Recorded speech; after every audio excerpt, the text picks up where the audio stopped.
Hello, guys. Welcome to the final live stream. Talking about The Last of Us, recapping The Last of Us. I am here with the lovely Gabriel Ashton Brown.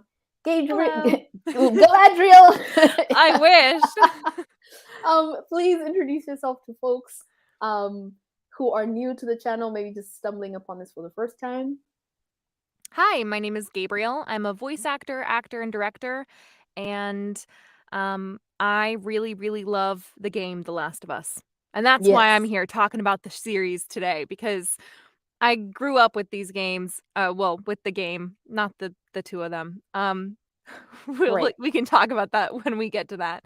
But Uh-oh. yeah. But we're here to talk about the last 3 episodes. Yep, and Yep. I'm Kimmy. I really love The Last of Us as well. This feels like a kind of like a recovery group for Almost, Last of Us. yeah. Ooh, Thank you so yeah, much I for love The having me here, Last of Us. Kimmy. Absolutely, no. Thank you for being a part of this and contributing as you have. We've had a lot of great conversations that have gone, deep. We're not just talking about the show at necessarily from an entertainment perspective, but we do cover entertainment. And as an Mhm. actress and actor, would you prefer actress or actor? We could I like start with prefer that debate. actor, but Yeah. that's just because I'm like it's the basic thing. Yeah. I've always Okay. been an actor, and same as director. There's Exactly. no female directress. That's weird. Directress. That's Yeah. It just feels awkward, and actress Yeah. kind of feels like that too, but I know that's kind of a controversial thing anyway, but actor's Mm. good. Actor's good. Okay, as an actor, you are on the entertainment side of things, Mhm. but we're going deeper to talk about the sort of philosophical life problems that The Last of Us tackles as both a video game and a show. And Mhm. we both got together, or at least our paths crossed through the Foundation Against Intolerance and Racism. We are both fellows for that organization. Am I right? Am I right there? Sort of. I work with them Okay. behind the scenes for a lot of stuff. I also run their Okay. podcast, and I am helping with the development of Fair in the Arts. Yes. And Yeah. if anyone's interested, I am a arts fellow for FAIR as well.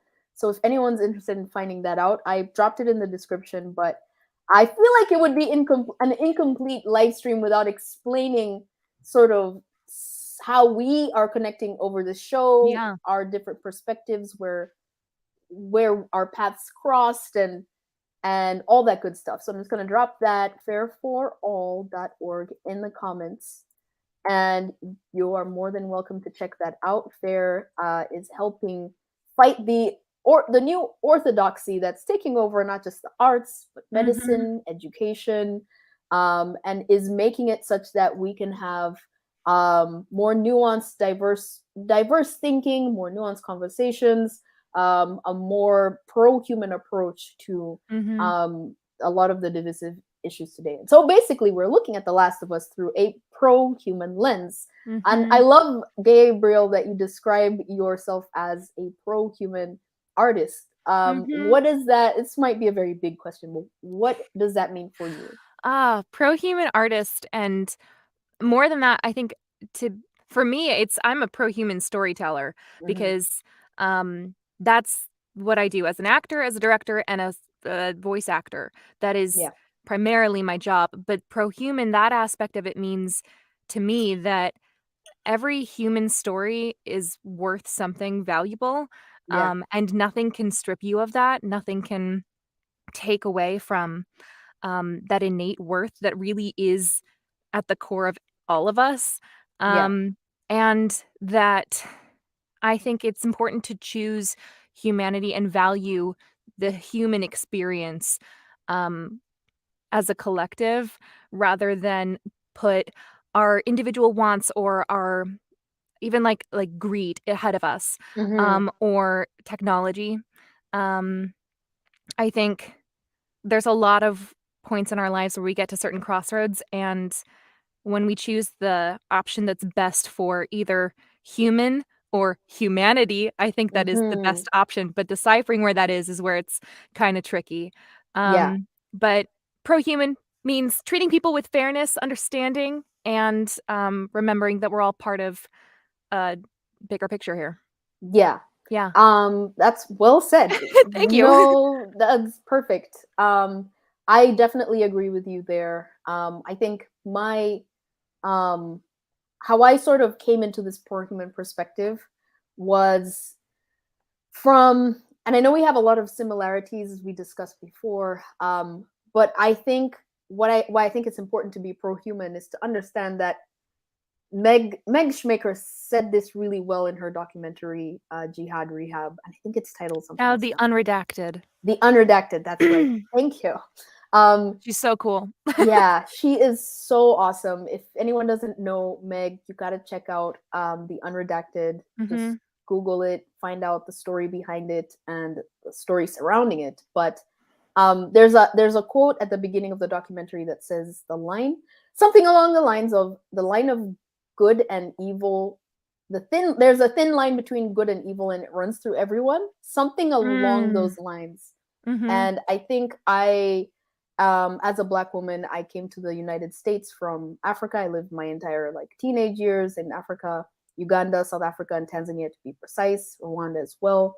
And I was taught a lot of things that made me think that I had been wronged and I was consistently going to be wronged.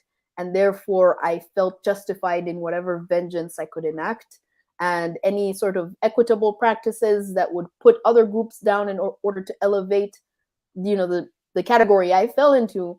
I saw that as just and justified until I realized that that just because of the label of oppressed or being in an oppressed group, that does not necessarily mean I am absolved of any evil qualities. And Mhm. so I came to realize that all of us are on the same journey. Sure, we have had group-based injustices, but as humans, we all have this sort of good and bad tainting, and we can do better if we empathize more. Something Mhm. that's a foreshadowing of something that Gabe's gonna be putting out. Oh, yes.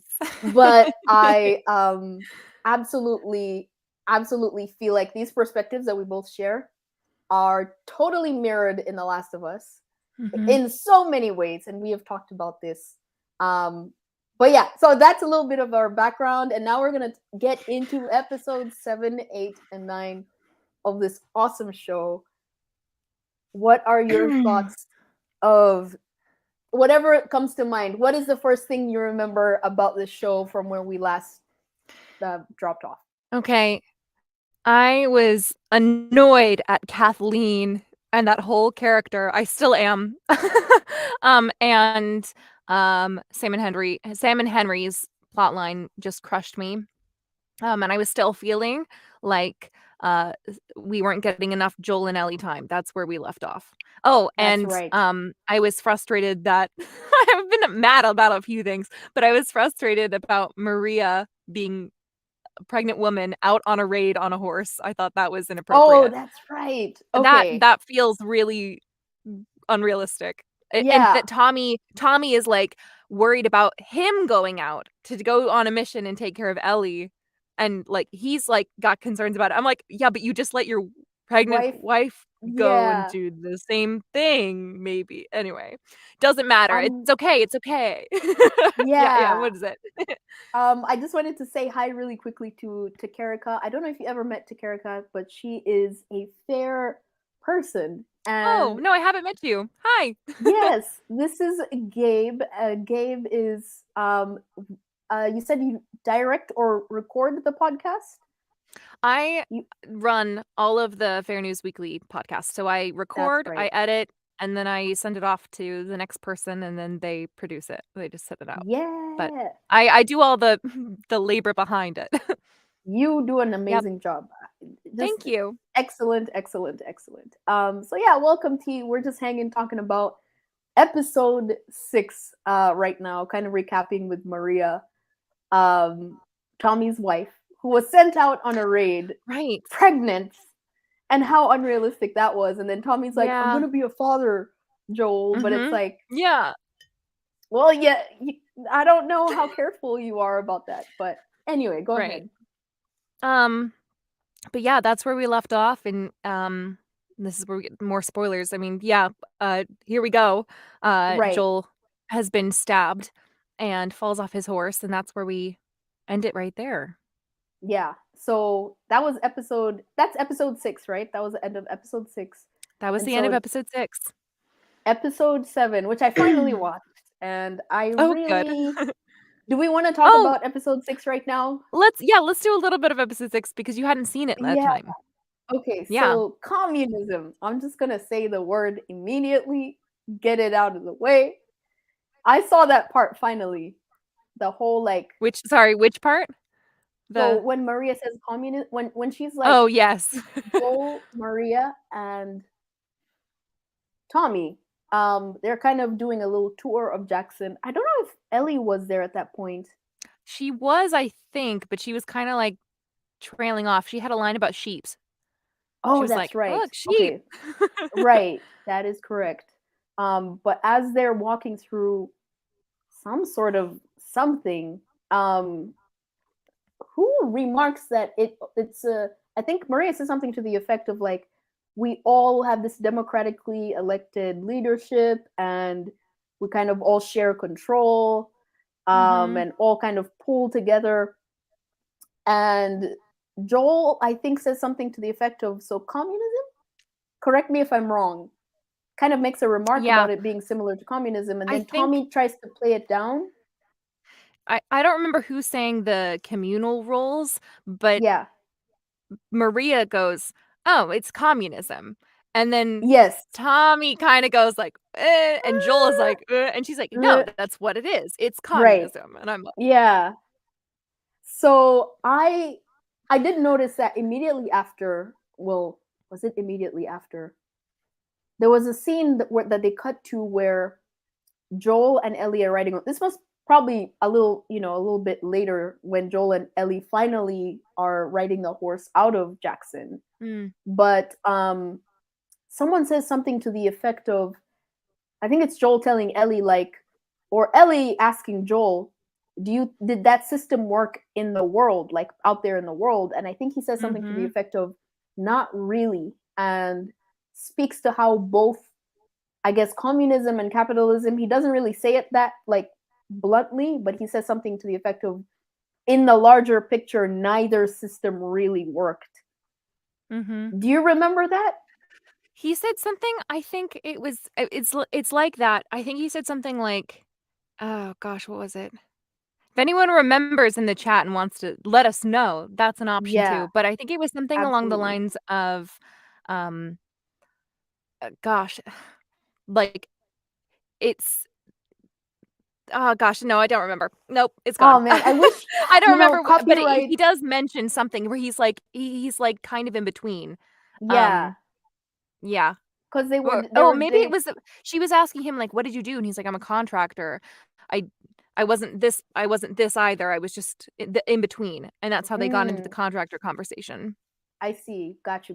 I think. But okay, so This is what happens Jackson, when you watch it once. I know I need to rewatch all the. I want to just like binge it properly. Probably down the road Mm, because it's too soon right now. But mhm. I so I have a few things, right? Yeah. A few bones to pick because I listened to the podcast with the creators talking I think about we episode. have 2 comments. Yes, Sorry, we have 2 comments on here, by Kramer Kwolek. And yes. the first one, Kramer says, "Playing the first game on NG Plus right now." I don't know what NG Plus means. Listening to your Oh, takes on new the game show. plus. Thumbs up. New Game Plus? Yeah, He said, "2 types of people. One group wants to destroy everything, and one group just wants to own everything. He's in the middle, just trying to get by, I think." Thank you, Kramer that's the Kwolek. That is one. it. Yes, That's that is it. the one. And Kim J says the next community they encountered more reflected communism, a Mm. dictator like leader, people going hungry. Okay, yes. So that is what I wanted to say because you're right on there, Kim. So the creators, I hope I'm not spoiling it too much. Please listen to the podcast because the writers, Neil and Craig, do a better job of explaining this. But I think Craig was more determined to show how a theocracy absolutely always fails by depicting David as the leader of that cult, whatever it was, in episode 8. And he wanted to show how thriving this sort of like socialist utopia would be in contrast. But I think it's very interesting that, Kim, you say the latter one, the episode 8 group led by David, reflects more of the reality of communism. I just felt like it was pretty interesting that creatively, Craig thought that he was depicting something else entirely. Which makes me think about the cultural differences between Neil Druckmann and Craig Mazin.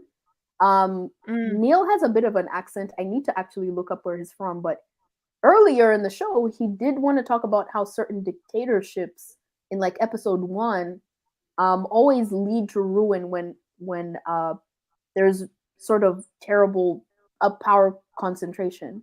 Anyway, I thought it was interesting that they wanted to show this socialist, functioning thing, but at the end of the day, it's all creativity, and you can present things however you want to write them, but the reality is a whole different topic. I don't know if that makes any sense. What did you think about the contrast there? Everyone in Jackson is contributing in some way or another. And where we start to see issues are when some people are contributing more than others, and then inequality structures get made. And some people cannot contribute to the same level that some other people can, or they contribute in different ways. And it's when your contribution ends up not leveling out, the tensions start to rise. Exactly. Yes. Quick side note, have you heard of the game Atomic Heart? I have not. Okay. Look into it. It's pretty interesting. I'm curious to hear your thoughts on it. But so episode 7, we get into episode 7 titled Left Behind, starring Storm Reed, and primarily starring Storm Reed guest appearing in the episode, and Bella Ramsey. What did you see episode 7, and what do you think? Yes. And tell me all the things. I think of all of the episodes, this was my least favorite one so far. What? Yeah. Just that and I think crazy. It was story-wise, it's not needed. In the game, even, it's not needed. It's a DLC. It helps like maybe give a little bit of some Ellie character, but it doesn't further the relationship of Joel. Oh my goodness. Joel and Ellie. They're at Joey. There's no Joey there. Yeah. That's a good one. I like that. Joey. Yeah, and I honestly, I felt like Storm. Is it Stormy or Storm? I think it's Storm. What's her name? Yeah. Storm. I just felt like it was some Disney Channel acting. I don't know. I really didn't buy anything she said. And I had a hard time kind of relating to both of them on that episode. Okay. Yeah. I just, right. again, it was like, there are other places where Bella Ramsey was really believable, like especially in the scene where Henry and Sam have their last moment together, like that whole scene. Yeah. I believe every utterance out of her mouth, every single moment. But then on this one, I was like, this feels like Disney Channel. This feels really weak. I don't know. And also, like part of me wondered, so the show is only 9 episodes. I really wish they had made it like 12 episodes or something instead, because if they had made it longer, they would have more room to do these little deep dives and focus on these other characters who they meet along the way and really delve deep. I'd say they could even, if they wanted to, spend an entire season just on like each season of the game, because the game is split up into the 4 different seasons, and each one could be its own season. And they can add more things so that it, has the right climax that you need for a TV show. But I felt like, knowing there was only 2 more episodes to come after this one, I was like, how are they going to do everything that I love in this game? Like, there's a whole huge thing that's going to come here. And then the episodes weren't Yes. even like an hour and a half long. They were both only like 45 minutes. And I was like, are you kidding me? Why did we spend Yeah. this time here? It took so much energy and oomph, and especially because this is the common thread throughout all of these pro-human chats between you and me is that Mhm. I've just felt like all of the action from the game has been taken out, and then we're Mhm. given lame scenes that I'm like, oh, I just want the emotional beats to be there and the action to be there. That's all I really want. It doesn't have to be Interesting. exactly the same, but I Yeah. just felt like there was no like climactic build. Especially in that episode, I just was like what I don't know what Well, else to feel. I just kind of sat annoyed. But that what did that is how did so you feel? How interesting. did you feel? I've always like I think ever since like episode 3, like I've always felt like this could just be my opinion, just where I'm coming from. That it was pretty like it was some pretty strong acting, and I felt like they had some good scenes. Obviously not everything was hitting all the time, but I really liked episode 7. It's actually one of my favorite episodes. So like episode Mm. 5 is absolutely my favorite, but maybe from an acting standpoint, considering like there's there's only two kids, like two young people carrying this whole show. Not show, just episode, right? I thought it was pretty compelling. It gave us an insight into, again, I'm also kind of trying to think of it from the perspective of people who haven't played the game. So, like, when I'm Mhm. thinking, like, my family watching this who otherwise they wouldn't stand like CGI or video game graphics to get the same story, like, they can finally witness a story this way. I thought it was pretty compelling to kind of bond with Ellie and understand how she lost someone and how she's afraid of losing someone again. I thought that theme of like loss and fighting to like not lose again, something I think maybe that personally relates to me. Um and I think it helped shed light on the fireflies, like how they operate, are Mm. they 100% good? Is it right to send a kid into an abandoned mall with some pipe bombs? Spoiling it for those who haven't seen it, but this live stream is about to be a lot of spoilers. I don't know. I thought that was really cool. And then at the end, Ellie has that little screaming rampage with the glass. I thought that was really strong, like delivered in a very strong way. I don't know. I had like an almost opposite day reaction to you. I So recently watched a game 'cause I hadn't played it in a while. Oh no, am I frozen? you froze for a No? second, but I heard you. Okay. Yeah. Um, so I was watching it and I had a few ideas directorially that I was like, "Oh, why didn't they do something like this? Oh, they Uh could have huh. done that instead." And just the similarities and the differences between Ellie in the game and Ellie in the show.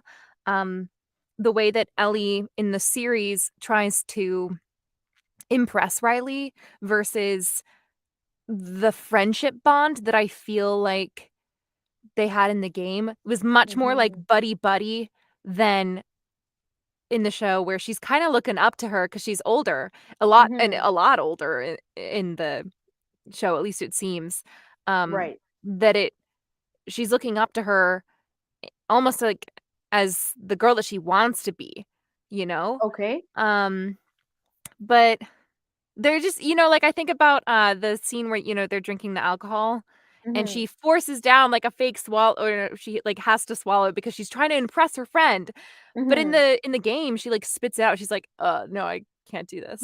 Right. Right. Right. She doesn't know her limits yet, Right. but I feel like the Ellie that we have is already jaded and hard from the get-go in the series, and I think Mm. that maybe has made it I think that's probably a reason why I found a hard time connecting with Bella Ramsey in this because I Mhm. just don't feel like she has actually experienced enough things. She's only been in the QZ her life, basically. So Mhm. what has she experienced besides the harsh conditions of the QZ and Mm. military school? What has she Mhm. actually gone through? She hasn't done much yet. She's only 14, Mhm. and she's never been anywhere. Right. But that was just one thing that I was like, I don't know. And then, Yeah. okay, here's another question. So now we're gonna flash forward just a little bit, or maybe we should wait just a little bit because I can bring this back. I'll bring it back when we get there. Never mind. Okay. Wait, what were you gonna say? It's about Go for it. Marlene. Oh, about Marlene? It's about Marlene at the beginning of episode 9. Oh, I'll have a lot of Yeah. thoughts about that. So we'll talk about So that. we'll just zoom ahead when we get there. Yeah, Or for we'll sure. zoom back. Yeah. Yeah, we'll zoom back. But yeah, I agree with you in the sense like I remember I was watching it with a friend and they had just caught up on episode 6 and we were debating whether we even needed to check out episode 7 in order to catch up to episode 8 and it was kind of like, yeah, episode 7's like you can take it if you want to. You know, could it drop it doesn't though. That's the thing. I Yeah. was like, you don't need this episode in order to Right. continue. So I do feel like if you only have 9 episodes, it's a waste of time. If you have 12, keep it. But Yeah. they opted out to take other important moments out of the game that I was like, I see what you why? mean. No. I see what you mean in that regard. Yeah. And I considering again it's 9 episodes and you have one whole episode dedicated to a DLC. And that next episode easily could be a 2-parter. Like, Yeah. that's the thing. I'm like, that's Mhm. the scariest part of the game, I think. It is. Okay, so I will say this, right? In that entertaining that theory, Mhm. I would have loved to see episode 8 say possibly broken up into 2 parts. Mhm. Like instead of episode 7 that we got like episode 8 with David in the winter as a 2-part, because for anyone who has not played the game, I'm going to spoil it a little bit. Ellie and David actually have a really long bonding time Mhm. where Ellie actually begins to really trust David and they fight clickers. And considering the last sort of clicker we see, okay, I wouldn't even say episode 7's clicker or infected counts. I think the last real clicker infected action we saw was episode 5. This could have been an opportunity to bring that element back into the show, to show David and Ellie. David was a cult leader guy. To show them fighting off clickers and actually building that trust, which I think would have made for a much common scarier. humanity. It's the common humanity. Exactly. We're fighting against the evil in the world, which is trying to kill us, and we need to team up even though we are of opposing sides. And they don't even know that they're opposing yet. That's the problem. And that's why the bond has to be made and it has to be emotional on a life or death level, because otherwise it doesn't mean anything. Yeah, they kind of because it was condensed into one episode. It was like David and Ellie meet, but before long, it's like, I know you're the little girl who was with Joel, and therefore, immediately, like we're enemies, and you know that I'm out to get you. So I hear your point about how they could have redistributed sort of plot lines better in that effect. I definitely hear you there. So what were your thoughts on episode 8?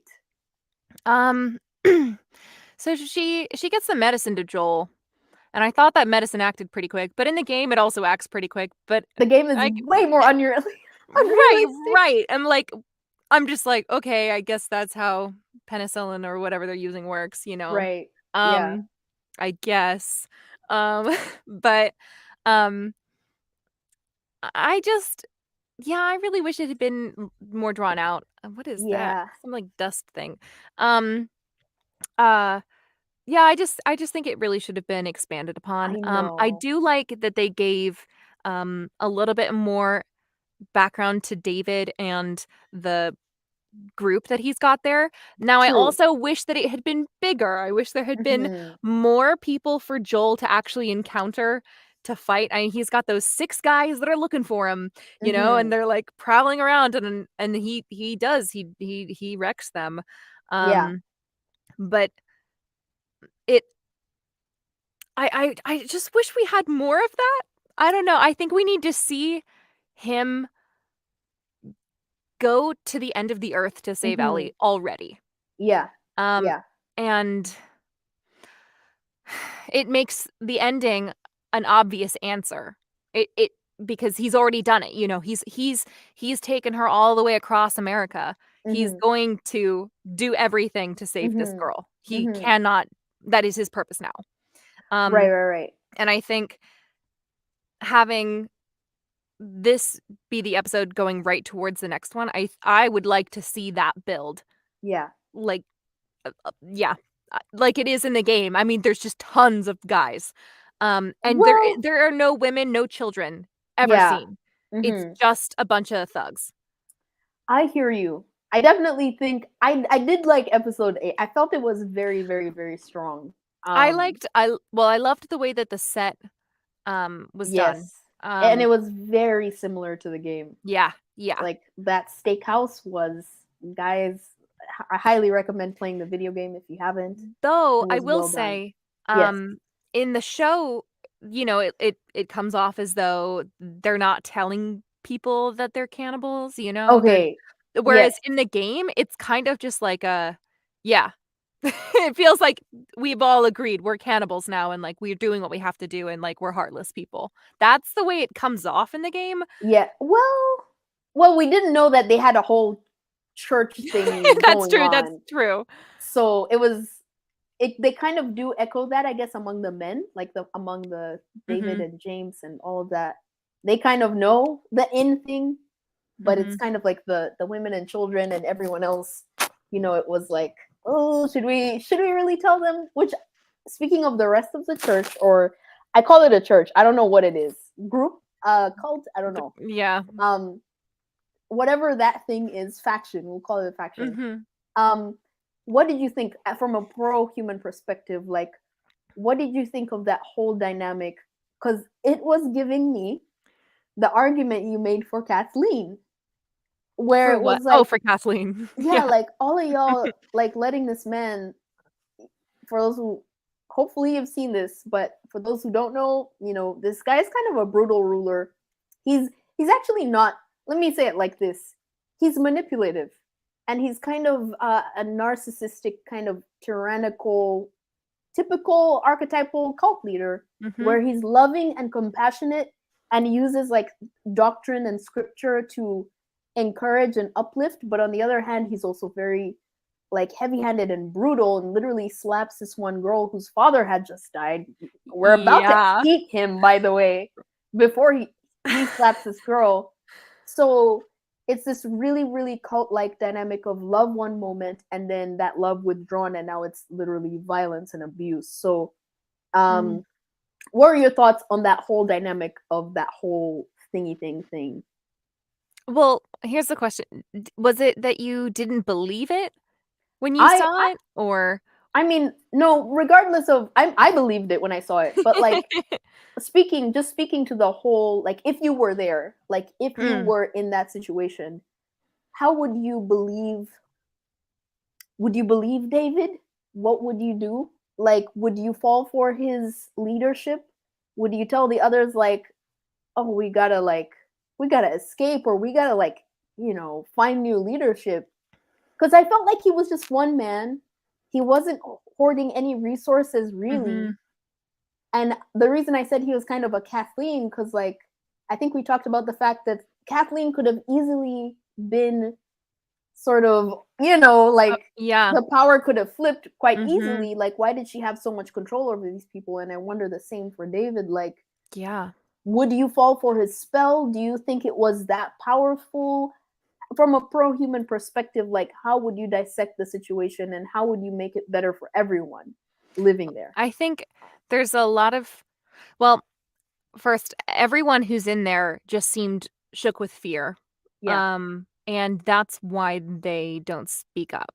Um, Right. and it's the men too. And that's really where it's like, Yes. "Hey, guys, you're supposed to speak up for this poor little girl." Like she's what did she do? Did she ask a question or she said something that was sort of out of turn, Sort and like like so innocent. slightly yeah. Yeah. Like she obviously, didn't deserve that, but any sort of question Mhm. to his authority is a huge threat and he has to quash it immediately. Mhm. Um, but that is really where, the mother or another man who I'm like, all of these guys were friends with the guy who just died, who they're now Right. eating. I'm like, why didn't they say something? Do they not care Exactly. about her? Like And that I and wonder, what sort of threat does David actually have on everybody Exactly. besides that he is a religious person that everyone has agreed upon to be the leader? Yeah. What is the threat though?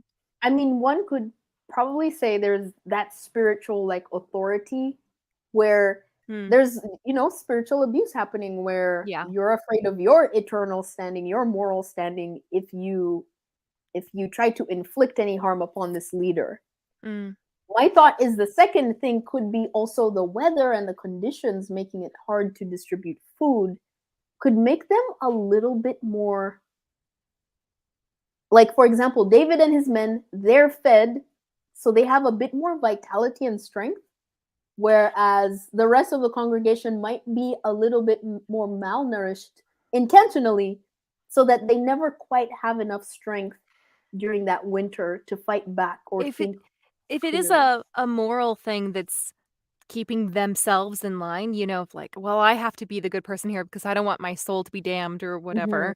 Um, would that then if literally anybody who is, in his little top tier with him or in the inner circle who didn't like what was actually happening for whatever reason, Mhm. if just one of them was like, "All right, I'm going to expose cannibalism now," then wouldn't that kind of break the idea of he being like a A pastor good or a good spiritual guide for everyone? that's such a Um, good question, it because just kinda seems like an obvious, "Well, we shouldn't do this," right? And like, yes, right. we're all starving, but you don't follow the Yeah, cannibal leader, you just don't do it. right. Yeah.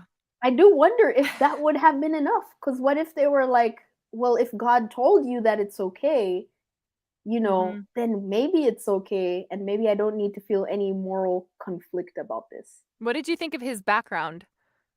His background as a math teacher? Yeah. How did I don't even know how I pulled that out of my head. A math teacher?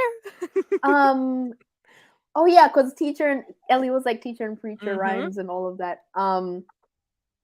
I think now I'm tainted by listening to the podcast of the creators.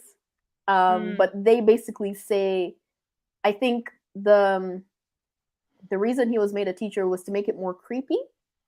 Um, because he was like kind of leading kids, and now he's Yeah. leading other humans. But then we later find out he seems to like young girls. So I did not like that he was It a was math really, really teacher. creepy. Yeah. Um, we have a comment from Kramer. That little girl just said that David should kill Joel and Ellie. It honestly didn't even make sense to hit for that. Exactly. It was Yeah. one of those comments where it was like, yeah, I think we all agree with that. Why sh So, wait, sorry, you froze for a second there. What did you say? Yeah. No, I'm agreeing with you that, yeah, like, why shouldn't we? What's Yeah. the issue here? And his because for him, it's, well, we can't kill Ellie because Ellie could be my future mate because for some reason this little girl won't do. But I Oh, think already from the beginning, he's like, "Oh, a young female? That's useful." yes, I don't know why exactly. there seemed to be other women there. I don't know why he Yeah. needed Ellie, but I anyway. will say, in terms of like, maybe they could have given us a stronger motive for why all of a sudden in that, I mean, that's how it is in the game too, but it just seemed a bit random. Like, all of a sudden he was like, okay, no, Ellie, I want you, and we're gonna make this thing better. Maybe he Well, might have been especially lying. after their bond, like, they bond in the game, Mm-hmm. they have a moment, and they Yeah. have a moment where they're taking care of each other, and he kinda brings up to her, he's like, You can come stay with us, like, we've got the resources, Yeah. we can handle this, we can at least fight the winter That's together, and then you can be on right. your way." And it really is an invitation that seems like a Yeah. good idea to Ellie. Very At genuine at no point, invitation. yeah, a genuine invitation that she's like, "Yeah, I mean, like, we actually work really well together. This could be That's right. pretty positive. And you have Right. medicine, like, this could work." Nope. Yeah. Nope, nope. Yeah, so that's another case for why I think they could have split that episode 8 Oh, into yeah. 2, made it stronger, maybe We'd get even an given action Joel, scene. Sorry. yeah, like, given Yeah. Joel, like, a more realistic healing arc. Like, Mhm. okay, he can get up now, like, he's able to progress, because he kind of went Mhm. from completely dead to like, okay, I'm up, I'm stabbing people, and I don't know. I do think they could have given him more of a healing Right. arc and then given him more action and a more sort of planned out Especially because just the episode rampage. prior, they were just giving him, like, these little heart attack things. I was like, That's "Wait." I guess right. that Yeah. literally only happened in 1 episode, and I went like, "O Mhm. okay then. I guess we'll never Yeah. see that version of Joel again." That's so good. Yeah, Uh, yeah, yeah. That's a good point. Man. Okay, so what did you think beyond the we get introduced to David and Ellie's in the jail cell? Like, what did you think of the whole escape scene moving forward to the end of that episode? Again, it could have totally been extended. Everything could have Oh been yeah. extended. The game, they build that up, and gosh, I don't know how Mhm. long it took everyone else to play that section of the game where you're Ellie and you're crawling around while the building's on fire and there's glass on the ground, so if you make a noise on the glass, like, he'll come and get Yeah. you with the machete. It is Right. terrifying, and it does take me, like, an hour to do, just that Yeah. boss level because it is so, um it's so intense. Yeah. Um, I do feel like they nailed the sorta, um ski village vibe, though. I did feel Yes. like, "Okay, yeah, no, we're here. We're with it." I Yes. just I just wish that they had extended it, and then with that, Mhm. Joel didn't come in to the building at all. He met Ellie outside of the building at the Mhm. very end of the episode. He didn't Yeah. pull her off and stop her from doing Yeah. her murder thing, and I really wish we had had that because Joel showing up there in the moment and stopping her from just going Yeah. on a rampage herself on this guy who's trying to hurt her and is Mhm. just tried to kill her, I think is more protective, in that Yeah. moment because he's holding her back from something that he's capable of doing, but he doesn't wanna believe that he still needs to be there to make sure she doesn't have to live through that, but she's just gone through it, and so Mhm. he's able to protect her in that moment, and just really Mhm. that solidifies the daddy-daughter thing that, like, we need that in Mhm. this show, and it Yeah. even just Don't moving go it to the outside, dark it side. isolates it from the moment. Yeah. And it's one of those things that I wish they'd kept it the same as the game. Got you. I mean, I will say in the game, he doesn't necessarily stop her, but he kind of does do what he did outside, just inside. Do you think? She's hacking him. She's, like, on top of him, Mhm. and she keeps going, and then he kinda pulls her off, though. Okay. Got you. I see what you mean. The Like, creators he said they go sorry, ahead. no, No, you go go, you go. ahead. Oh, just the, like, Basically, David is dead. David yeah, is very he's dead. very dead. Yeah. I personally don't know, like, so he did give that speech. So David gave that speech of like, Ellie, I see you have a violent heart, yada yada yada yada. Oh, I yeah, don't that want added bit.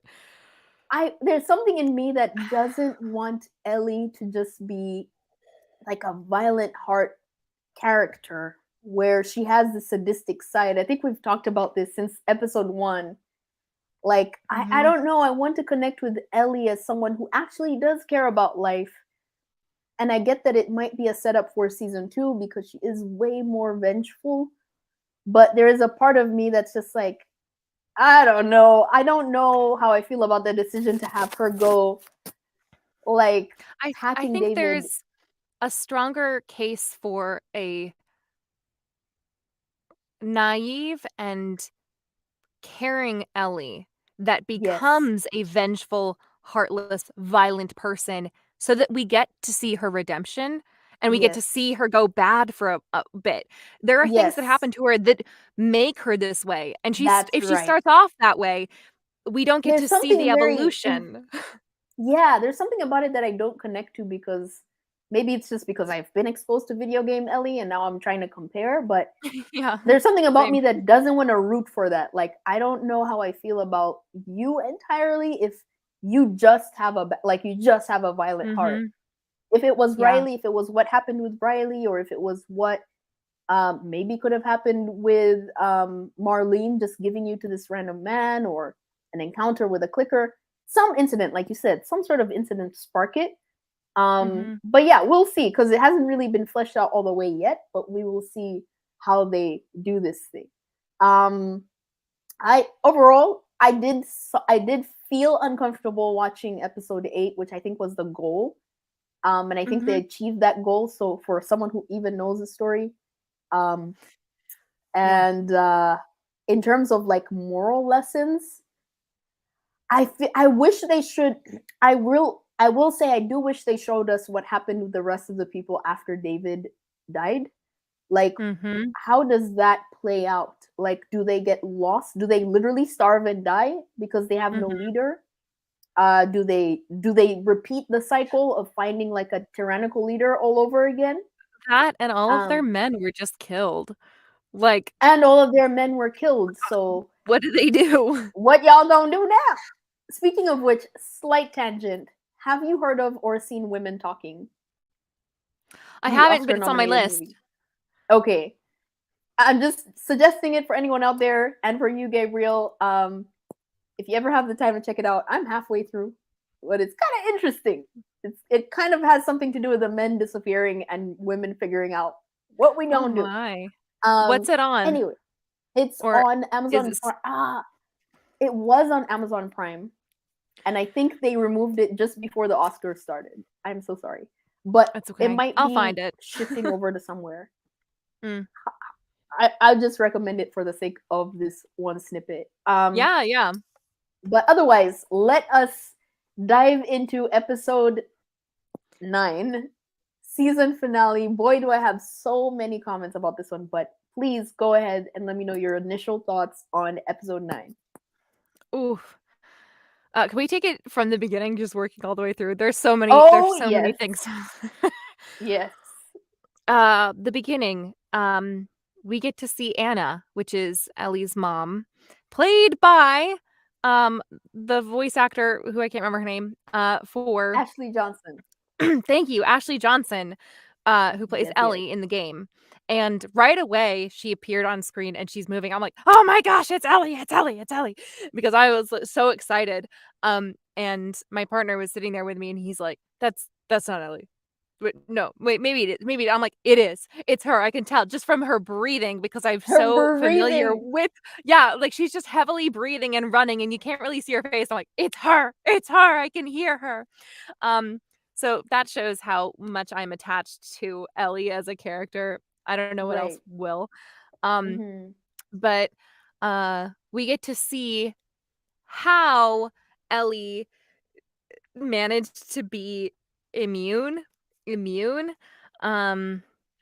because her mom gets bit on the leg right as she's giving birth, basically. And that seemed really implausible, but also, okay, Marlene then shows up. Marlene has some line where she's like, later in the episode, she's like, I was there, Joel. I know. I'm like, no, you weren't there. You weren't there. Don't lie to Joel. You weren't there. But that also Anna has this wonderful moment with this baby and then decides, like, maybe you're going to be okay. I'm just going to assume you're going to be okay. And then she hands it off. What if Ellie wasn't okay? What if little baby Ellie would have turned and then killed Marlene or anybody else? That seemed like an oversight, or maybe that was intentional, but we didn't get to see an intentional decision she made of like, no, I'm going to go ahead and put my best friend at risk. Yeah, I never thought about that. That is a really good point. That seemed kind of weird. How did you find it believable though that like, okay, she is giving birth to, like, Ellie comes unsuspectedly. I don't know if it was planned to happen at that house, but I thought the set was really cool. It was cool. Yeah, it was a cool set. And the birth was really fast. It was which I was really like, wow, that's pretty good. Like, okay, the baby's here. If only they were all that fast. Yeah. Yeah. I don't know. I liked that they give us some lore. I will say that for fans of the game, we actually never, if you play the game, we never got any backstory for why Ellie is immune. So I love that they gave us a little bit of something. Am I a little sad that the mystery is gone? Maybe, because I kind of liked this mysterious, like, oh, she just happens to be immune. Because now I'm wondering, Well, what if everyone just replicates that? I don't know. That's kind of dumb. Well, You don't want I to kill off wonder then mothers. I wonder what yeah, I know, we don't wanna kill off mothers, that's a bad No, idea, no, no. but Yeah. I wonder if there's something else here that we're missing. I mean, obviously, we don't know who Ellie's dad is. We do not know Yes. if maybe there actually is some sort of thing up with her blood that, like, makes Yeah. her different. I was watching another, like, film theory sort of thing, they're like, "Oh, Mhm. the cordyceps that Ellie has are a different kind of cordyceps because that's the only thing that would, like, combat this level of Of cordyceps, the brains thing, which is a different kind of ah, fungi." And I was like, "Well, maybe, except now this okay. new added lore that they've just put in the series kind of proves that that's maybe not the case because why would this fungal monster be trying to go after the mother then if that was the case?" And I'm like, Mm, "Okay, so is it something actually with Ellie and not that she's infected with a cordyceps that is non-deadly?" Um, mhm. Yeah, I yeah, hear you. I Um, don't know. and it could also be that that's not, yeah, like whatever that bite was from the clicker or infected, um, to Anna, Ellie's mom, Mhm. it might also just be like that had nothing to do with her immunity. Like it just Maybe. Yeah, maybe. happenstance, like she just happened to have gotten bit and then she cut the cord before anything could happen. But so okay, overall, I will say, are we? Can I give like an overall opinion on the finale? Go. Do Okay, it. I wanted so much more out of the finale. I felt Mhm. like it just sort of, like the episodes, in my opinion, were like, how do I don't know how the screen is. So like they were progressing, kind of getting more intense, and then this one was just like it just kind of wrapped so quickly. Mhm. Now I again, because I have meditated on this ending for years, I wonder if it's the same experience for people just watching it, and if it was enough to make that episode just as short and sweet as it was. The ethical dilemma that we're going to talk about in a bit. Um, Mhm. but yeah, I felt like that was just such a straightforward episode, and it ended, and that was that on period. How did you feel about it? I agree. I think it should have been a longer episode for sure. I Or at least, wish that I just wish that they had extended those feel good vibes, like, all of a sudden, we were at the conclusion of their yes, relationship, and I yeah, was like, "Wait, but we didn't get any of the build. What yeah. happened?" There I didn't was see any of the emotional build, and that I feel like is really needed, but right. I mean, there was a I little bit yeah. of Joel trying to. Okay, I will say like the beginning of that episode after we come out of the Anna scenes, Joel is Mhm. trying to cheer Ellie up after the David incident. And you can kind of see like he is trying, and I think they're trying to depict more commitment. But I Though, agree, like, can I add, though? yes, yes. The seasons have changed. By that So point, it's the next yes, yes. episode, it's a completely different season, You're right. Yeah, yeah, yeah. and I know she's said about David, but I'm like, this seems like week 1, maybe week 2, and maybe even it's month 2. Yes. But his tactics of choice of, like, how to, like, cheer her up Hmm. seem like tactics of somebody who maybe is first encountering someone who's been through a trauma I like this. agree. Yes. Yeah. Well said. Rather Yeah, yeah, than yeah. they've been together this whole time every single day. It's the same problem that I had that with that one episode where she was like, "I pulled the all-nighter and, like, I took the second shift," or whatever, and I'm like, "You're Girl, you would not like." have had sleep. Right, well, that Joel this whole time we're supposed to believe that for months Joel has been awake day Yes. and night. Yeah. I'm like, that it's things like that that I'm like, "This feels not true. This feels not Unreal. true." Yeah, you are so on the, like, you are nailing, you are hitting Thank the you. nail on the head. I'm like, what is the expression there? Yeah, you're hitting the Yeah. nail on the head. Kim J says, I agree, the ending seemed rushed. Yeah, you make a really good point about the season. Mm. Uh Now that I'm replaying everything in my mind, Joel is kind of encountering it like sort of like you had a bad day yesterday, and so like today I'm trying to figure Mhm. out like, hey, are you okay? Like what's going on? Or that he's not, for months, seen her, Yes. and had to, like, pick her back up and, like, try to Mhm. I in my head, we don't see what happens really in between in these Right. months, but what I imagine is that Ellie needs time to recover and needs time to Mhm. just slow down, and Joel and her kind of maybe turn in and just kind Mhm. of, talk through some things, become closer, Mhm. um, and that he's already helping bridge her out of it, so maybe that day that you know, they get to the city and we're watching them play, Mhm. maybe that is a day that for her is just a bad day, and Exactly. it's coming out today, and maybe the Right. day before it really didn't, but for me, just the way that they were playing it, I Yeah. was like, "This feels like it happened yesterday, but I know I it didn't." agree. Yeah, yeah, yeah, yeah, yeah. So, Yeah. so, so well said. Um, I just okay, so let me know what you think, Gabe, and anyone who else. I know we got a few people in the house tonight, but if anyone wants to join in on the last part of this conversation live, I am opening the floor. So just let me know in the comments and I will shoot out an invite. But Gabe and I are just going to discuss the last part of the episode. Mhm. How do we even start talking about this? Because like I'm like mentally, I don't even know how to begin to break this down, but there is a lot to be said. I know how. Okay. Okay, go for it. Marlene. Hmm. Marlene claimed that she was there at the birth when she was not. Yeah.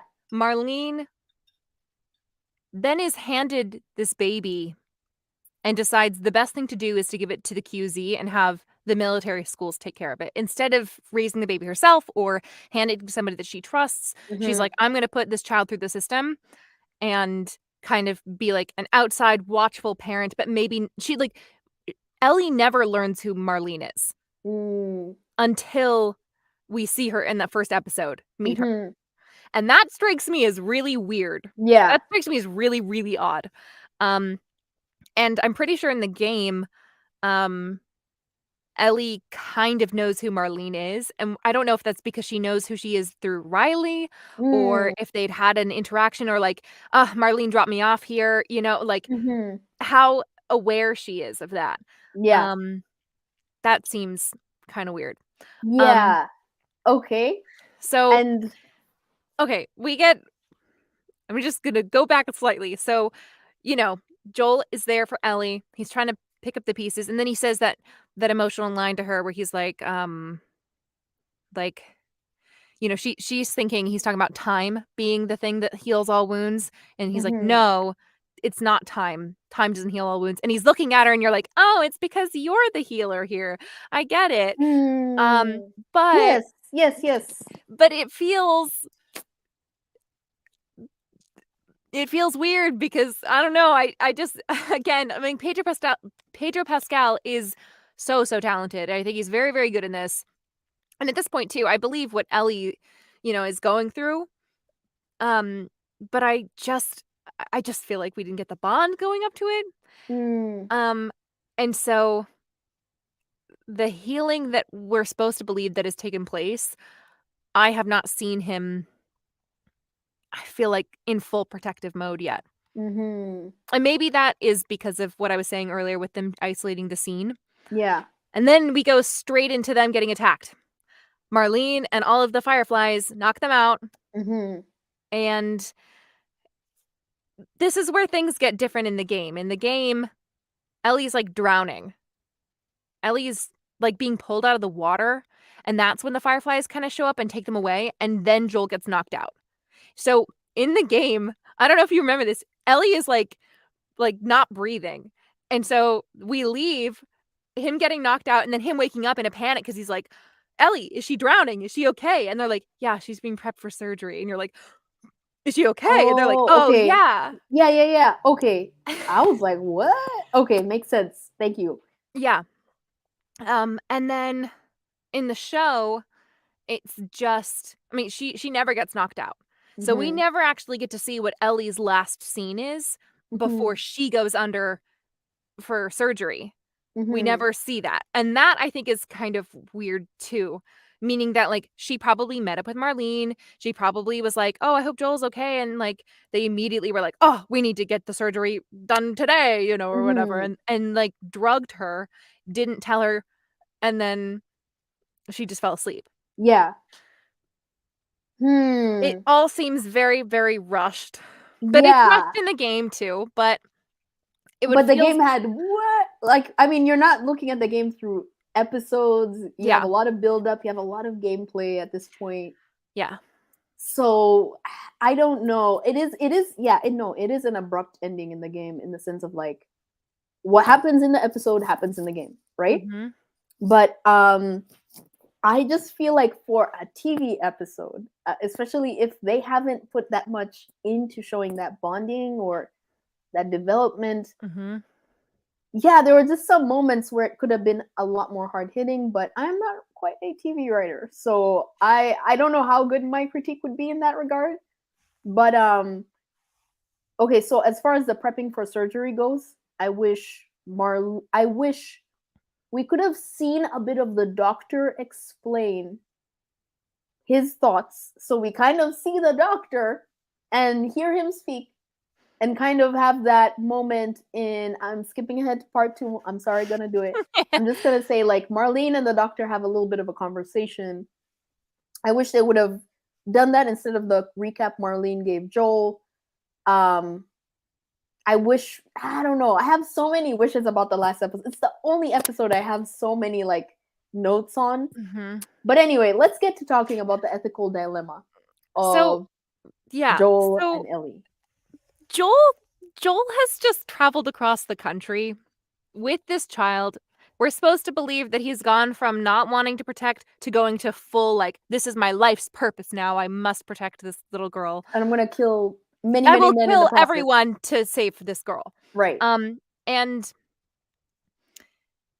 Marlene does not get that. Yes, she has made it across. Yes, she has known Ellie her whole life. But Marlene does not, she just does not, she doesn't get it. She doesn't get it.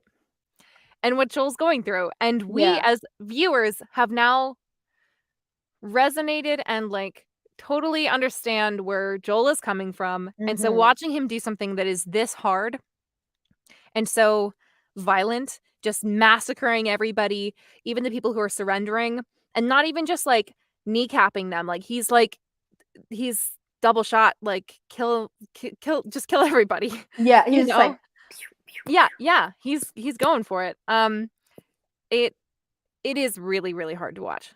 it's It's hard. it's tough, and I liked that they did it in slow-mo. Um, Mhm. I also think, um, that them deciding, and maybe this is where I differ, I think them deciding not to focus too much on the doctor was a good idea. Okay. Um, Okay. Fair enough. Fair but enough. that's because I haven't played the second game, and I know what happens in the second game, but I'm like, Mm, I it's one of those things that should feel insignificant because he's I just agree. one Yeah, of the many people that Joel takes out. But absolutely. also in the game, I'm like, Joel kills so many people along the way. Literally, that repercussion of anybody that he possibly could kill could be anybody. Mm, So yeah, Joel like shouldn't show his face in any state that he's walked through, basically, because you never know who you're right. gonna come across. Exactly. Um, yeah.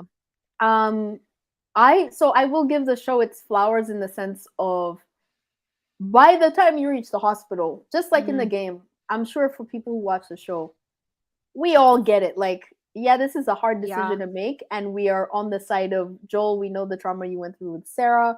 We know that you have had so much happen to you, and by way of losing Tess and just having to carry this girl through all of this stuff, and now rescue her from David. Y'all have this bond, but there is humanity to save, Yeah. and he makes the decision to rescue Ellie out of the surgery instead of allowing the surgery to proceed, which potentially could have saved the human race as we know it. So I just wanted to, before we get into talking about this, I wanted to Yep. go and look at, I'm just going to share my screen really quickly. And I wanted to show the trolley dilemma. Would you kill one person to save five?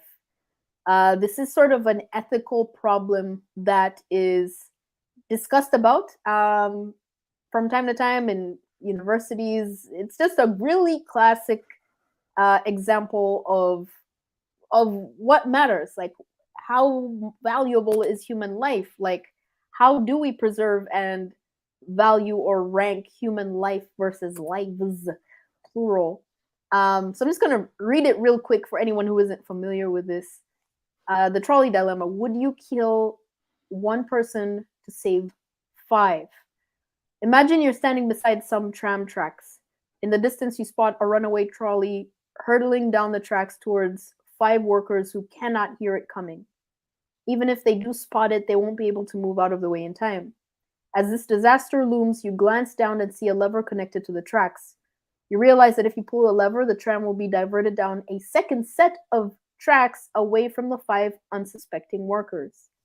However, down this side track is one lone worker, just as oblivious as his colleagues.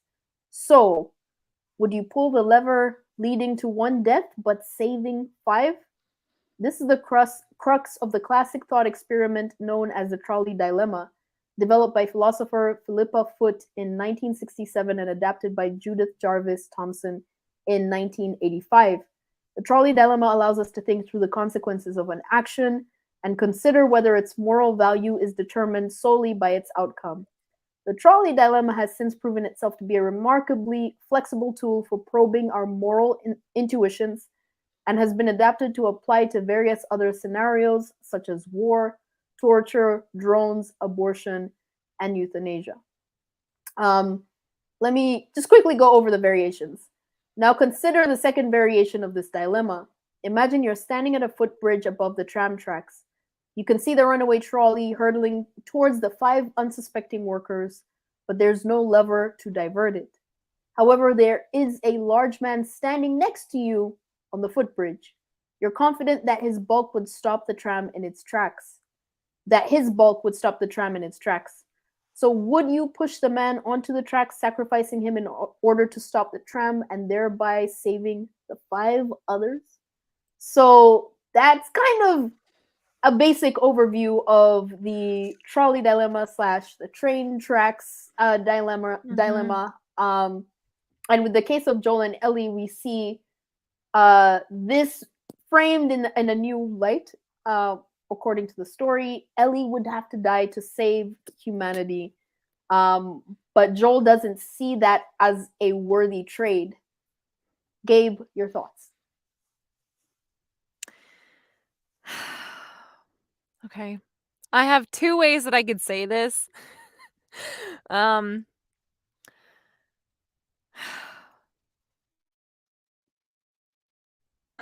just gonna keep because it is, oh my gosh, it's okay.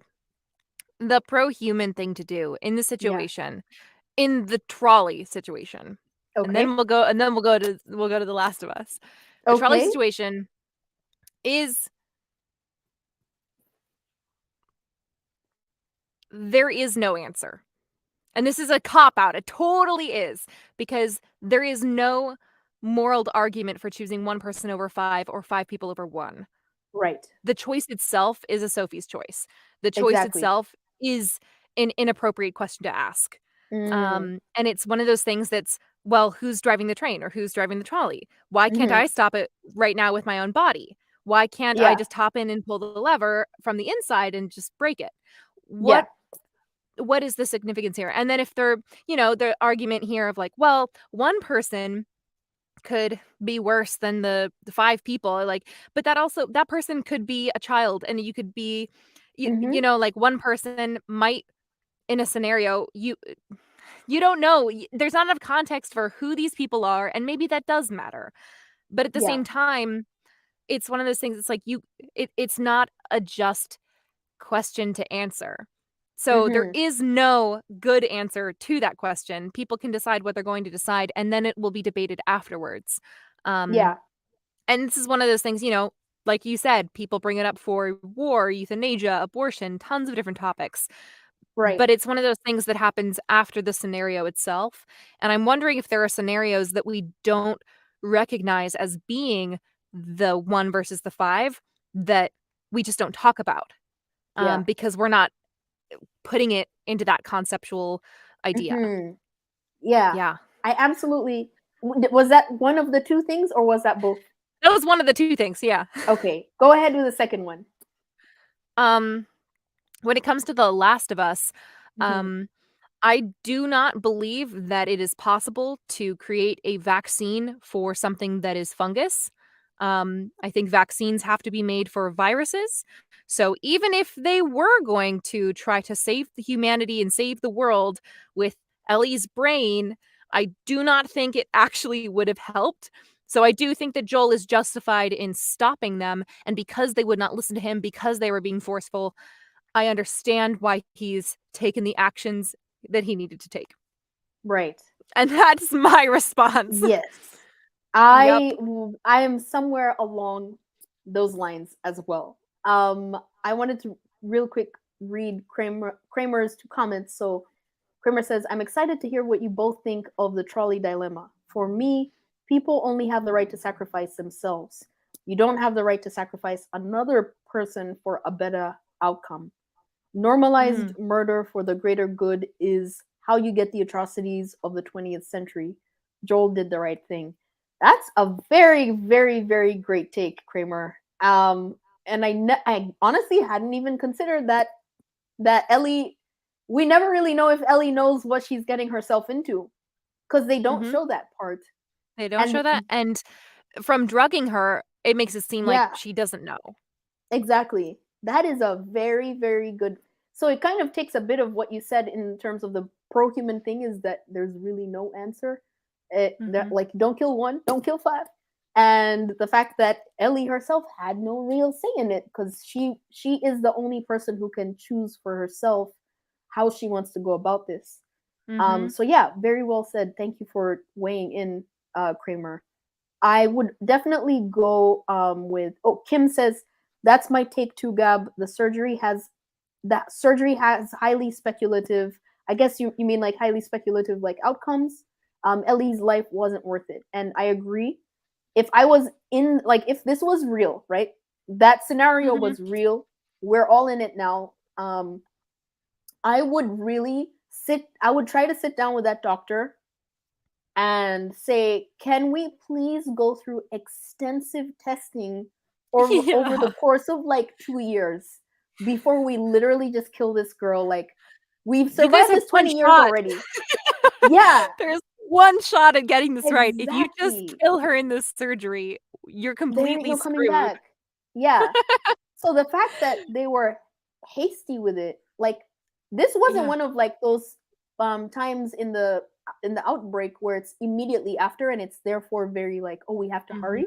They've done this 20 years now. Like, it's kind of a way of life. Why not just wait a little longer, do tests, like the whole like, oh, we have to cut her brain open and all of that. I mean, what if she grew up and, we find more people, we have more data to work with? I just really did not think killing her is the right idea. And so, I mean, but I don't think Joel should have killed it. Well, 1,000 that and then people that day. what if Ellie one day does have children and all of her children are then immune? Exactly. That's That something that's not too. being talked about either. I mean, like, that's Yeah, a possibility that they are completely ignoring here, and right. there's so many flawed issues with the brain thing, and I'm like, Yeah, can they not just do, like, an MRI if they wanna know if the spores are in her brain or whatever, I'm like, exactly. can they not just, like, do a scan? I Right. don't know, it seems like they were missing a lot of tech, but Yes. Speaking of tech, and let me just read Kramer's comment really quickly, especially given the show, it opened 2 full episodes with experts saying there is no vaccine for cordyceps. It's not possible. Yes. Kim Mhm. says, yes, 100%. About her offspring?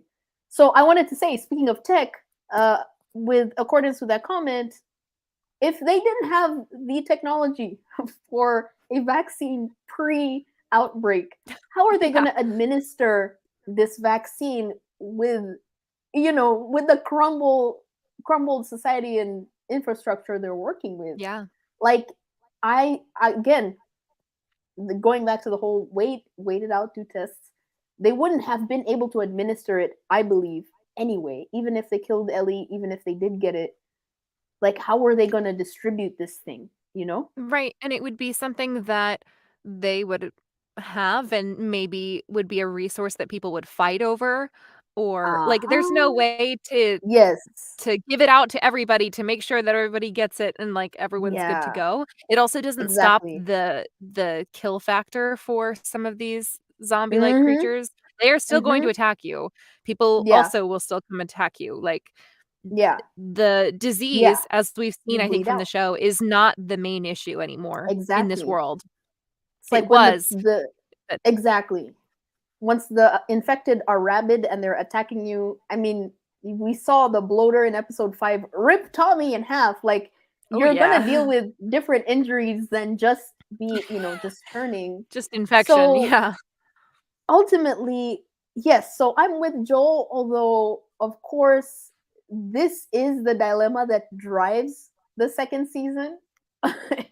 I just wish Like, he had can we just kneecapped everybody, and that was it, like, he doesn't need exactly. to headshot, killshot everybody. He can just the people who are, like, Yeah, actually going to get in his way. I feel like there was right. probably a way for him to subdue everybody while getting Ellie out. The issue, though, with that is, like we see at the very end with Marlene, though, is you'll just come after her when you're Mhm. when you're healed, and that is Mhm. the issue because that's the thing. Now I don't know Yeah. actually how much part 2, actually deals with, Ellie's immunity being, like, a pedestal sort of thing, Mhm. that people are fighting over. I don't know how much that is because I haven't played the game, but I'd be Yeah. curious to see if that does get touched on more, but Yeah. I will save it for that moment when it comes for you. Let me know what you think when you see it or okay. play it. Um Yeah. but yeah, I overall I'm really touched by the story. I do think the whole idea of love in the sense of he cared for Ellie's well-being, and even if you have one person in your life that you care for and you want to see survive, in a way, I wanted to say, like, I feel like that's him saving humanity by being like, this Mhm. is my person that I want to help. Like, I want to help her live. I want to be sort of her father and raise her, even if he's taking away the fact that she could be a cure. He's kind of saving humanity in the sense that he's like, this is someone I can care for. If you guys all find people that you could care for, the way I have this like adopted daughter now, we could all Mhm. save humanity in that sense. You Yeah, know? on a I micro don't know. level. On a I micro I agree level. with that. Yeah. Interesting. Anyway, this has been so great, y'all. Thank you so much for tuning in. I've had a blast with this episode. I've had a blast with the fact that it blew up. I thought this was just gonna be this niche thing for fans of the game, maybe kind of mediocre, like, a little bit of buzz about it after the first episode, then it dies down. But it Mhm. absolutely was a great show. And I props to the Naughty Dog team, Neil Druckmann, Craig Mazin, HBO. I Mhm. believe we can still put out good quality entertainment. Again, one of those shows that, it wasn't trying to push an ideology, although we have had it's some ideas are inescapable, some ideologies are inescapable, but it was just a show about humanity and dehumanization and the wrestling between the two. Mhm. Any final thoughts, Gabe? Um, my my biggest, uh qualm with the show, I think still might be, besides the character stuff, is Mm-hmm.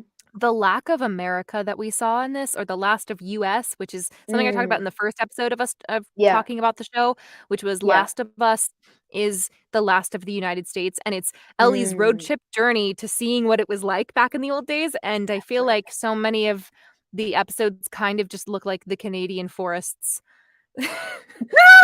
Sorry. instead of all of the different cities and like states that we go through. Right. That is hilarious. But Accurate though. but I'm curious to see more of the world. I'm excited to see season 2. I'm excited to Yeah. see who they cast as Ellie, older Ellie, because I've heard they're recasting. Are they? They are. Oh And no. I am not looking forward to Joel's future. I'm Oh just yes, that's right. Do you yeah, think they might yeah. change it for the for season 2? They might. I They hope might they change I hope they change the pacing. for the pacing. Oh yeah. Oh Yeah. yeah. Oh, that pacing, I girl. hope they Oh change a lot of things about season yeah. 2, part 2. Facts. Yeah. But yeah, no, Mhm. it's a good show, especially in comparison to other, video game adaptations. It Mhm. is good. It is good. Yeah. Yeah. Yeah. Yeah. Are we opening up the floor to invite other people in? So yeah, if you guys want to literally hop onto the live stream, like I like talk to us like as one of these screens right now, you are more than welcome to join. We'll just continue chatting back and forth if you want to give yourself some time to Mhm. get ready. If you have some theories about The Last of Us show, about any of the episodes 1 through 9, we wanted to just open the floor to anyone who wanted to hop into the live stream, join the conversation through video and voice, and just weigh in a little bit extra. But no pressure at all, because I know it can be like live streaming, no matter where you're at, sometimes can be very intimidating.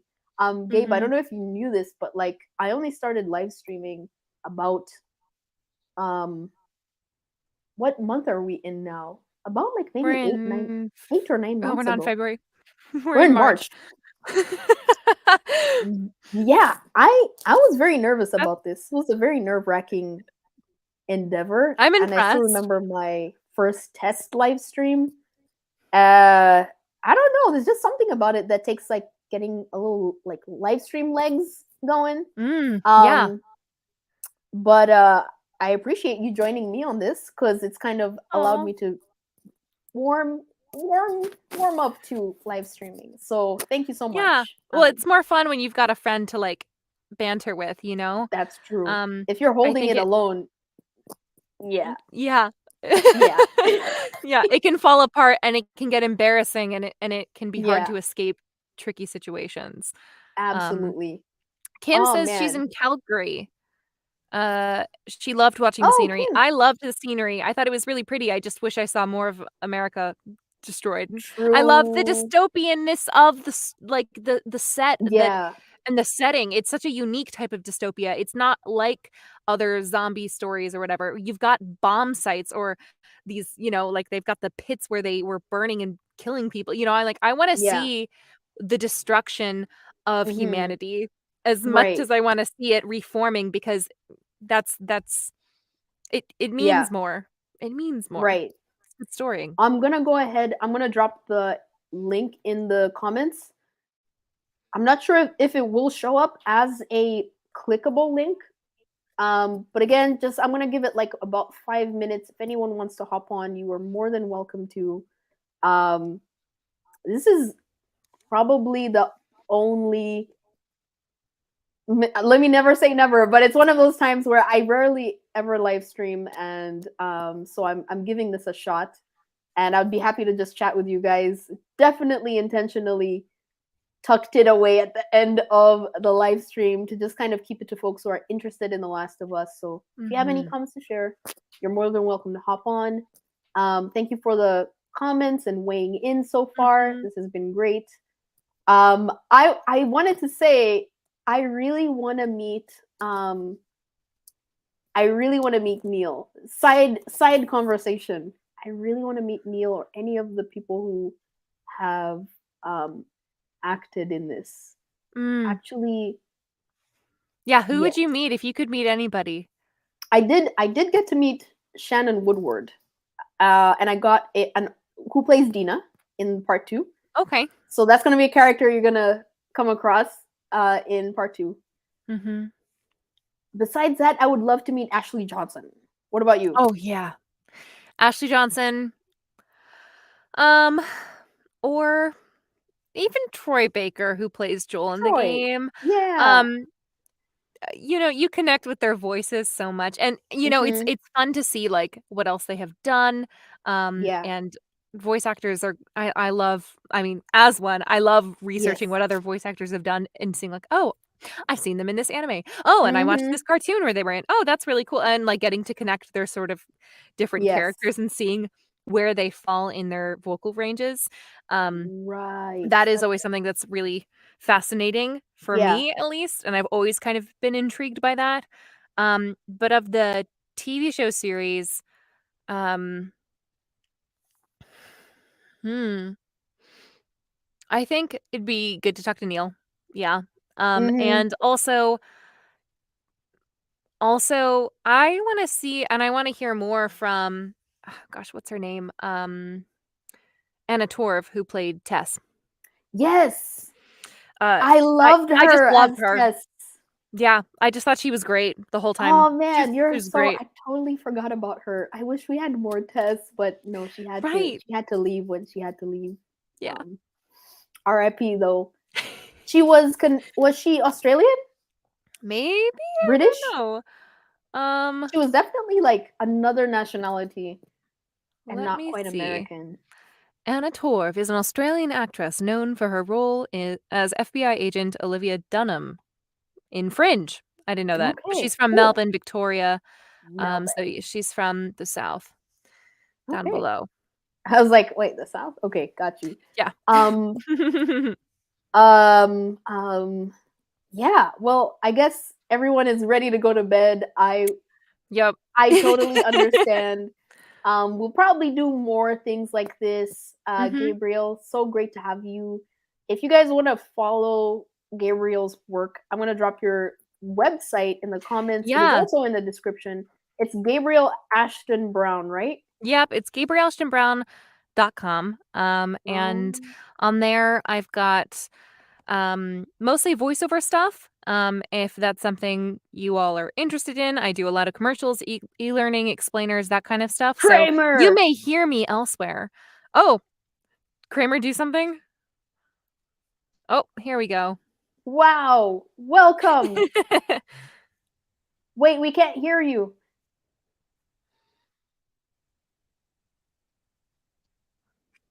Oh no, is it mic issues? My mic should. Oh, There you are. Thank you. You can at all? no, we can hear you. Awesome.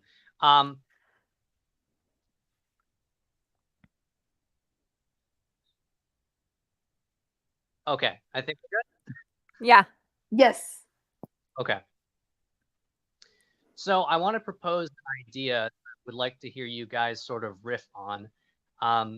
I was thinking this was a perfect opportunity for the showrunners to tell the story perfectly linearly, rather than what they do in the second game. They have all sorts of flashbacks. So if the first season had been all the way up until Joel gets skewered or gets stabbed by that guy with the baseball bat, I suppose, in the show, and then that's where the first season ends. And then the second season is just purely Abby's backstory because she's going to be a character in the second season. And then the third season is where the first game kicked off with Ellie and David. And then they have an entire season to do that entire part all the way up until Joel rescues Ellie. And then season 4 can be the start of the second game. I'm not really sure if that works, but I'm curious to hear your guys' thoughts. Would it be too disjointed if maybe they had put Abby's story there? Is something that I'm wondering. Like, would we jump? Joel has died or something, and we're like, oh no, is he gone? We don't know. Now we're following Abby, someone we haven't met yet, and maybe that would be okay because we kind of get a little bit of that with the Bill and Frank episode, and we get a little bit of that with Henry and Sam. Yeah. But then I don't know if we would see the tie-in from Abby to David's storyline. I think if we had done that maybe on the last episode with the surgeon, then we could at least understand the full circle of it. Oh no, I think we might have lost Kramer. No, no. Hope he's still. Oh, he's still there. Okay. Oh, great. But yeah, I just wonder if maybe. I mean, it's a timeline thing that maybe they could play with because they've already kind of played with that idea. Yeah. What are your thoughts, Kimmy? I think that's a really cool idea, especially because of the story of the Scars, the Seraphites. I think they're like a faction that's very different from everyone else in the second part of the game. I think we need a lot of backstory. I would agree with like having dedicated episodes to understanding how they got that way, why they believe what they believe. Like, can you explain for people like me who don't know who the Seraphites might be? See, I'm like, I don't know if I want to spoil it just yet, but yeah, I will go ahead and explain it. So they're just I don't. It's they're very traditional. Mm-hmm. They're almost like the way we have the Amish today. Mm-hmm. They don't believe in technology, but they're also religious in that they believe in this prophet, this lady who saved them, and they're all scarred with this sort of like curve to, you know, show that they belong to this group. Yeah, so they use like horses and what do you call the horse and carriage? Buggies, yeah. Buggies, yes. So they use buggies. They do a lot of just very traditional pre-technology stuff. They wear kind of leather clothes, so like leather coats, a lot of brown, and have a different way of talking to each other that's kind of more cult-like. I don't know if I want to say cult because they're not really brainwashed, but they are kind of. Oh my gosh. Kramer, how would you describe the Seraphites? I'm actually about to start my playthrough of the second game. I started playing the first one because of the show, and I wanted to see how different it was. And I finished my playthrough of the original game, I think 2 days ago. Wow. Okay. Awesome. Yeah, I think you guys will love the development of the world of part 2 because I'm like, this is going to be nearly impossible to, unless you break it down over several seasons. It's almost hard to really understand all these stories all at once. So yeah, I think that's a great idea. I think, Neil, if you're watching, please hear us out. But yeah, thank you so much for hopping on, Kramer, and thank you everyone for tuning in. Anyone on the replays, appreciate you just hanging out with us. And I am looking forward to season 2 whenever that happens. But it's been a great journey so far. So I hope you all have a great night, a wonderful week. Gabriel, have a great night. Kramer, Thank have you a so great much. night. Thank you. And we'll catch you on the flip side. I'm going to end the stream right now. Bye. Right. Bye.